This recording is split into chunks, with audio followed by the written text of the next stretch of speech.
Hello and welcome to study point. तो दोस्तों आज अप्रैल थर्ड वीक का करंट अफेयर्स लेके आया हूँ जो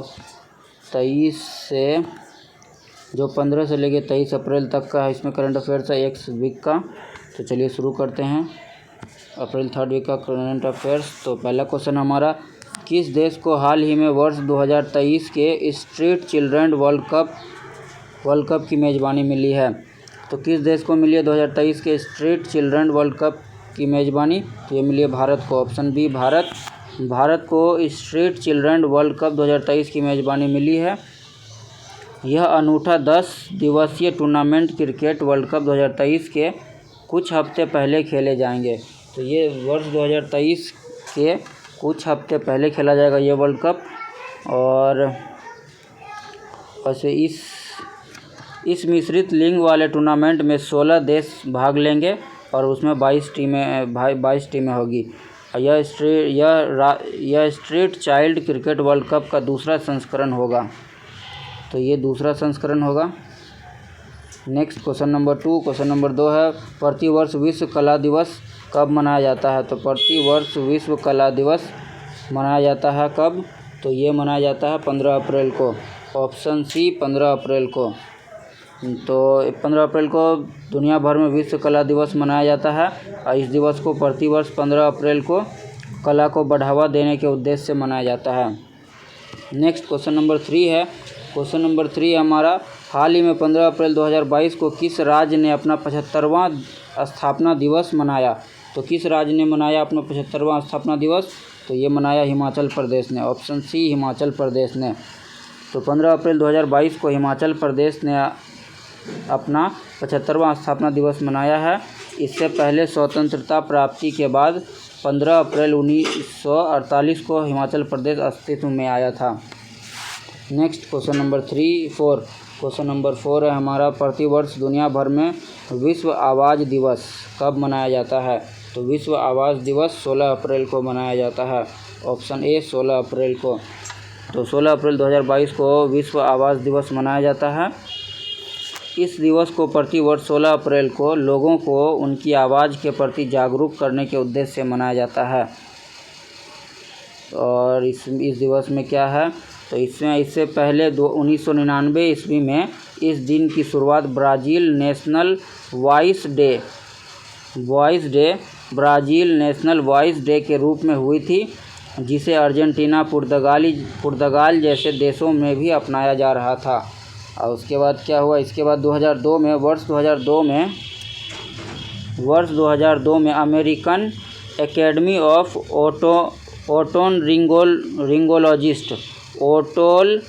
ओटोलरिंगोलॉजिस्ट हेड एंड नेक सर्जरी ने इसे विश्व आवाज़ दिवस के रूप में मनाने की शुरुआत की थी। तो किसने की थी? 2002 में American academy of otolaryngologist head and neck surgery ने इसे विश्व आवाज़ दिवस के रूप में मनाने की शुरुआत की थी। तो विश्व आवाज़ दिवस कब मनाया जाता है? तो विश्व आवाज़ दिवस मनाया जाता है 16 अप्रैल को।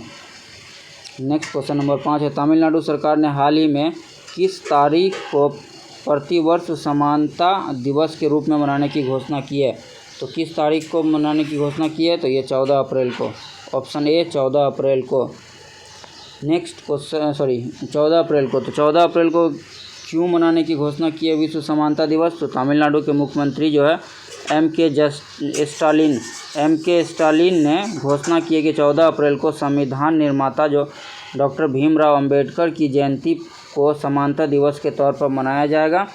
इसके अलावा मुख्यमंत्री ने घोषणा की है कि चेन्नई में अंबेडकर स्मारक में बाबा साहेब की एक पूर्ण आकार की कांस्य प्रतिमा स्थापित की जाएगी। तो तमिलनाडु की सरकार ने ये घोषणा की है कि 14 अप्रैल को ये सब होगा।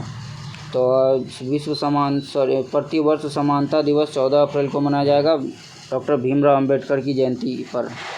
नेक्स्ट क्वेश्चन नंबर 6 है, विश्व हीमोफीलिया दिवस कब मनाया जाता है? तो विश्व हीमोफीलिया दिवस 17 अप्रैल को मनाया जाता है। ऑप्शन बी 17 अप्रैल को। 17 अप्रैल को विश्व हीमोफीलिया दिवस मनाया जाता है। और इस दिवस को प्रतिवर्ष 17 अप्रैल को इस रोग से जागरूक करने के उद्देश्य से मनाया जाता है। मनाया जाता है, क्योंकि यह बीमारी जो है खून से जुड़ी समस्या है और ये जेनेटिक होती है। जब शरीर में कुछ खास प्रोटीन्स की कमी हो जाती है तब ये समस्या होती है। इसलिए अपने शरीर को स्वस्थ रखने के लिए अपने खान पान पर खास ध्यान दें। इस उद्देश्य से मनाया जाता है विश्व हीमोफीलिया दिवस 17 अप्रैल को। नेक्स्ट क्वेश्चन नंबर 7 है हमारा, प्रतिवर्ष विश्व धरोहर दिवस किस तारीख को मनाया जाता है? तो विश्व धरोहर दिवस 18 अप्रैल को मनाया जाता है। ऑप्शन ए 18 अप्रैल को।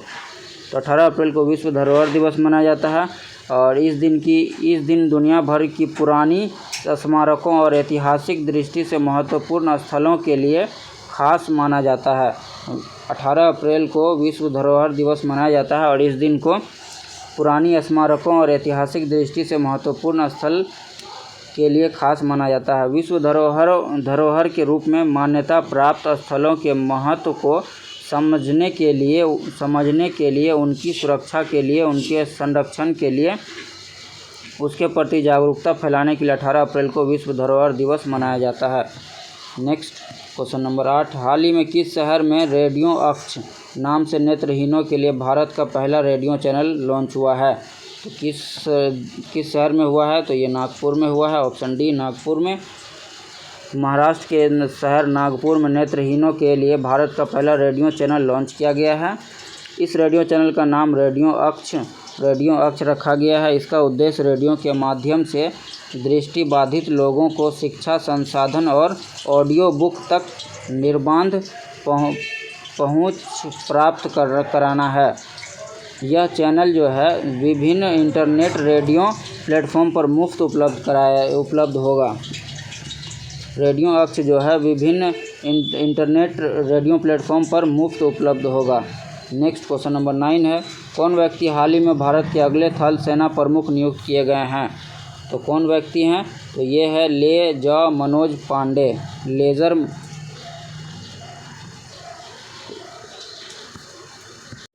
तो ये है lieutenant general Manoj Pandey. Option D lieutenant general Manoj Pandey जो हैं अगले थल सेना प्रमुख नियुक्त किए गए हैं। केंद्र सरकार द्वारा लेफ्टिनेंट जनरल मनोज पांडे भारत के अगले थल सेना प्रमुख नियुक्त किए गए हैं।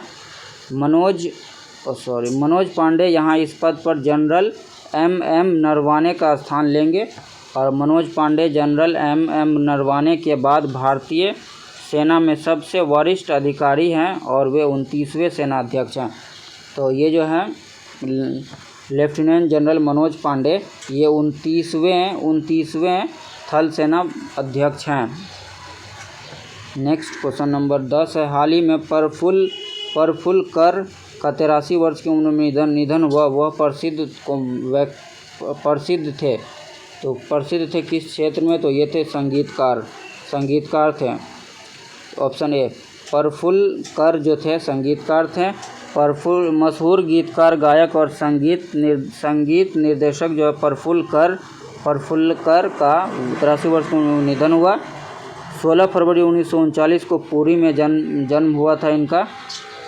ये संगीतकार, गायक, गीतकार, लेखक और स्तंभकार थे। कला के क्षेत्र में उनके योगदान के लिए प्रफुल्ल कर को कई बार सम्मानित किया गया। 2004 में उन्हें जयदेव पुरस्कार दिया गया और 2015 में पद्मश्री से सम्मानित किया गया था प्रफुल्ल कर को। नेक्स्ट क्वेश्चन नंबर 11, प्रतिवर्ष विश्व लीवर दिवस किस तारीख को मनाया जाता है? तो विश्व लीवर दिवस 19 अप्रैल को मनाया जाता है। ऑप्शन ए 19 अप्रैल को विश्व लीवर दिवस मनाया जाता है। इस दिवस को प्रतिवर्ष 19 अप्रैल को ही मनाया जाता है। नेक्स्ट क्वेश्चन नंबर 12 है हमारा, कौन व्यक्ति हाल ही में भारतीय दलहन एवं अनाज संघ IPGA के नए अध्यक्ष बने हैं? तो कौन बने हैं? तो ये बने हैं बिमल कोठारी। ऑप्शन बी बिमल कोठारी बने हैं IPGA के नए अध्यक्ष। भारतीय दलहन और अनाज संघ ने अपने उपाध्यक्ष बिमल कोठारी को तत्काल प्रभाव से नया अध्यक्ष नियुक्त करने की घोषणा की है। बिमल कोठारी यहाँ इस पद पर जो है जीतू भेरा का स्थान लेंगे। जीतू भेरा, इससे पहले जीतू भेरा वर्ष 2018 से IPGA के अध्यक्ष पद पर थे और यह भी ध्यान रहे कि कोठारी भी वर्ष 2011 से IPGA के उपाध्यक्ष हैं। तो अभी अध्यक्ष बन गए हैं Bimal Kothari. Next question number 13, हाल ही में कौन राज्य स्तर पर एल रूट सर्वर स्थापित करने वाला भारत का पहला राज्य बना? तो कौन बना एल रूट सर्वर स्थापित करने वाला भारत का पहला राज्य? तो ये बना है राजस्थान। Option D Rajasthan. राजस्थान जो भारत का ऐसा राज्य बना है जिसने राज्य स्तर एल रूट सर्वर स्थापित किया है। पूरे देश में मुंबई, दिल्ली और गोरखपुर तीन जे रूट सर्वर और कोलकाता, मुंबई में 2 एल रूट सर्वर तैनात हैं, लेकिन राजस्थान में स्थापित एल रूट सर्वर पहला है जिसे राज्य स्तर पर तैनात किया गया है। नेक्स्ट क्वेश्चन नंबर 14, कौन व्यक्ति हाल ही में प्रौद्योगिकी कंपनी विप्रो के भारत में नए कंट्री हेड बने हैं? तो कौन बने हैं विप्रो के भारत में नए कंट्री हेड? तो ये बने हैं सत्य ईश्वरन। ऑप्शन सी सत्य ईश्वरन। तो प्रौद्योगिकी कंपनी विप्रो ने सत्य ईश्वरन को भारत में अपना नया कंट्री हेड नियुक्त किया है। इससे पहले सत्य ईश्वरन केपीएमजी इंडिया में बिजनेस कंसल्टिंग और टेलीकॉम के प्रमुख मीडिया और प्रौद्योगिकी क्षेत्र के नेता रह चुके हैं। तो कौन किया विप्रो के भारत में कंट्री हेड? तो ये Satya Eswaran. Option C. Next question number 15, हाल ही में किस टीम से संबंधित खिलाड़ी कायरन पोलार्ड ने अंतर्राष्ट्रीय क्रिकेट से संन्यास लिया है? तो किस टीम से संबंधित है ये? तो ये है वेस्ट इंडीज़ से। ऑप्शन बी वेस्ट इंडीज़ से। वेस्ट इंडीज़ क्रिकेट के ऑलराउंडर जो है खिलाड़ी कायरन पोलार्ड अपने अंतर्राष्ट्रीय क्रिकेट से संन्यास लेने का निर्णय लिया है। और पोलार्ड ने वेस्ट इंडीज़ के लिए 123 वनडे मैच खेले हैं और 101 टी20 अंतर्राष्ट्रीय मैच भी खेले हैं। कायरन पोलार्ड के नाम 2706 वनडे रन और 55 विकेट लिए हैं। और टी20 अंतर्राष्ट्रीय में कायरन पोलार्ड ने कितना है 1569 रन और 42 विकेट अपने नाम किए हैं। तो अब अंतर्राष्ट्रीय क्रिकेट से संन्यास लेगा कायरन पोलार्ड, वो वेस्ट इंडीज़ से संबंधित है। नेक्स्ट क्वेश्चन नंबर 16 है, प्रतिवर्ष पूरे भारत में राष्ट्रीय लोक दिवस नेशनल सिविल सर्वेंट डे कब मनाया जाता है? तो ये मनाया जाता है 21 अप्रैल को। ऑप्शन बी 21 अप्रैल को। 21 अप्रैल को देश भर में राष्ट्रीय लोक दिवस मनाया जाता है। इस दिवस को प्रतिवर्ष 21 अप्रैल को ही मनाया जाता है। नेक्स्ट क्वेश्चन नंबर 17, हाल ही में किसे बीमा कंपनी डिजिट इंश्योरेंस के नए एमडी एंड सीईओ के रूप में नियुक्त किया गया है? तो किसे नियुक्त किया गया है? तो ये किया गया जसलीन कोहली को। ऑप्शन ए जसलीन कोहली को बीमा कंपनी डिजिट इंश्योरेंस के नए एमडी और सीईओ के रूप में नियुक्त किया गया है। भारतीय बाजार की मुख्य बीमा कंपनी डिजिट इंश्योरेंस ने जसलीन कोहली को अपना नया प्रबंध निदेशक और मुख्य कार्यपालिका अधिकारी सीईओ नियुक्त किया है। 42 वर्षीय जसलीन कोहली बीमा उद्योग के सबसे युवा सीईओ में से एक होगी और वह यहाँ इस पद पर विजय कुमार का स्थान लेंगी। जसलीन कोहली जो है इस पद पर विजय कुमार का स्थान लेंगी। नेक्स्ट क्वेश्चन नंबर 18, हाल ही में किस राज्य में OIL द्वारा भारत का पहला शुद्ध हरित हाइड्रोजन संयंत्र शुरू किया गया है? तो किस राज्य में शुरू किया गया है? तो ये शुरू किया गया असम में। ऑप्शन ए असम में शुरू किया गया है। असम में ऑयल इंडिया लिमिटेड ने 99.999% शुद्ध हरित हाइड्रोजन के निर्माण के समक्ष एक पायलट संयंत्र को शुरू किया है। यह भारत में इस तरह का पहला संयंत्र है। नेक्स्ट क्वेश्चन नंबर 19, कौन व्यक्ति हाल ही में दिल्ली के नए मुख्य सचिव नियुक्त किए गए हैं? तो कौन नियुक्त किए गए हैं? तो यह है नरेश कुमार। ऑप्शन बी नरेश कुमार दिल्ली के नए मुख्य सचिव नियुक्त किए गए हैं। अरुणाचल प्रदेश के मुख्य सचिव 1987 बैच के IAS अधिकारी नरेश कुमार जो है दिल्ली के अगला मुख्य सचिव नियुक्त किए गए हैं। यहाँ इस पद पर विजय देव का स्थान लेंगे। इससे पहले नरेश कुमार नई दिल्ली नगर पालिका परिषद में चेयरमैन रहे हैं। नेक्स्ट क्वेश्चन नंबर 20, विश्व पृथ्वी दिवस कब मनाया जाता है? तो विश्व पृथ्वी दिवस 22 अप्रैल को मनाया जाता है। ऑप्शन ए 22 अप्रैल को। 22 अप्रैल को पूरी दुनिया में विश्व पृथ्वी दिवस मनाया गया है। इस दिवस को प्रतिवर्ष 22 अप्रैल को हमारे ग्रह को नुकसान पहुंचाने वाले विभिन्न मुद्दों, विशेष रूप से जलवायु परिवर्तन और ग्लोबल वार्मिंग के बारे में जागरूकता फैलाने के उद्देश्य से मनाया जाता है। इस दिवस को पहली बार 22 अप्रैल 1970 को मनाया गया। इसे 193 देशों में मनाया जाता है विश्व पृथ्वी दिवस को। इसका स्थापना जो है अमेरिकी सीनेटर जेराल्ड नेल्सन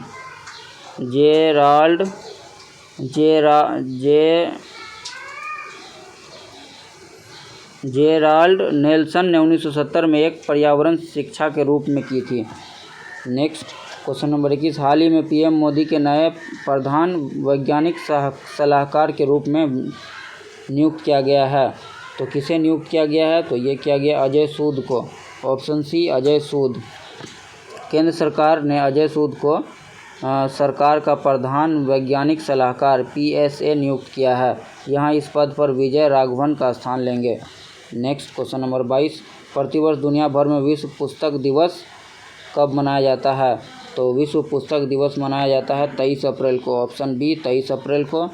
23 अप्रैल को दुनिया भर में विश्व पुस्तक दिवस मनाया जाता है। इस दिवस को प्रतिवर्ष 23 अप्रैल को इसलिए मनाया जाता है क्योंकि इस दिन कई प्रमुख लेखकों ने जन्म लिया या उनकी मृत्यु हो गई, जैसे विलियम शेक्सपियर, मिगुएल डे सर्वेंटस और जोसेफ पलाया का 23 अप्रैल को निधन हुआ था। वही मैनुअल मेजिया वेल्लेजो और मॉरिस ड्रून का 23 अप्रैल को जन्म हुआ था। इस वजह से इस दिन विश्व पुस्तक दिवस मनाया जाता है 23 अप्रैल को। नेक्स्ट क्वेश्चन नंबर 23, कौन व्यक्ति हाल ही में नीति आयोग के नए उपाध्यक्ष के रूप में नियुक्त किए गए हैं? तो ये कौन है? ये सुमन बेरी। ऑप्शन बी सुमन बेरी। सुमन बेरी की नीति आयोग के पूर्णकालिक सदस्य और नए उपाध्यक्ष के रूप में नियुक्त किया गया है सुमन बेरी को। और सुमन बेरी यहाँ इस पद पर जो है राजीव कुमार का स्थान लेंगी। इससे पहले राजीव ने अगस्त 2017 में तत्कालीन उपाध्यक्ष अरविंद पनगडिया के हटने के बाद नीति आयोग के उपाध्यक्ष का पदभार संभाला था। तो दोस्तों, अप्रैल 3rd वीक का करंट अफेयर्स समाप्त हुआ। ये वीडियो आपको अच्छा लगे तो इसे लाइक करें, अपने दोस्तों में शेयर करें और इस चैनल पर आप नए हैं तो इस चैनल को सब्सक्राइब करें। Thank you for watching this video.